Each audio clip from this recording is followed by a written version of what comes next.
Balina. Balina, boyu 25 metreye kadar ulaşabilen bir okyanus hayvanıdır. Balina, denizde yaşayan küçük hayvanlarla beslenir. Balina, nefesini 1 saat tutabilir. Fok. Fok, denizde yaşayan, eğlenceli ve oyuncul bir hayvandır. Foklar çok hızlı yüzebilir.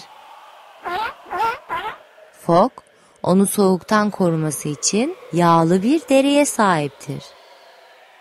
Amerika tavşanı. Amerika tavşanı çok hızlı bir hayvandır. Amerika tavşanları bitki, dal ve yaprakla beslenir.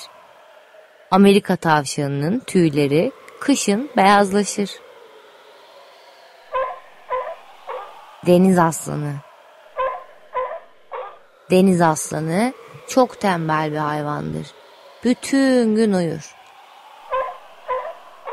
Deniz aslanları gruplar halinde deniz kenarında yaşarlar. Deniz aslanları balık, ahtapot ve mürekkep balığı ile beslenir.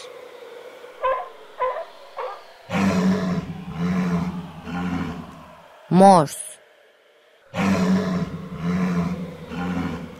Morsların çok büyük dişleri vardır. Morsların onları soğuklardan koruyan kalın derileri vardır. Morslar suda 90 metreye kadar dalabilirler. Katil balina. Katil balina Yunus ailesinden gelir.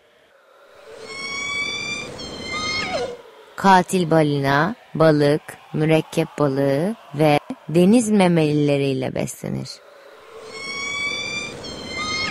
Katil balina soğuk sularda yaşar. Kutup ayısı. Kutup ayıları beyazdır ve soğuk iklimlerde yaşarlar.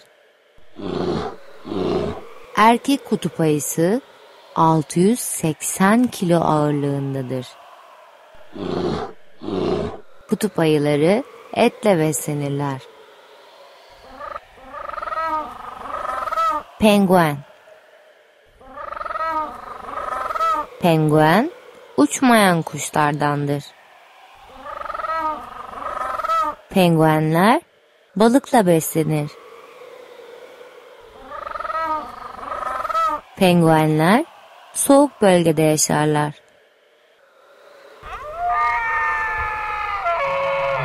Ren geyiği. Ren geyiklerinin büyük boynuzları vardır. Ren geyikleri yaprak ve otla beslenirler. Ren geyikleri karda yiyecek bulmak için toynaklarını kullanır. Kutup tilkisi. Kutup tilkisi çok soğuk bölgelerde yaşar. Kutup tilkisinin kendisini soğuktan korumak için beyaz bir kürkü vardır. Kutup tilkisinin kulakları çok küçüktür.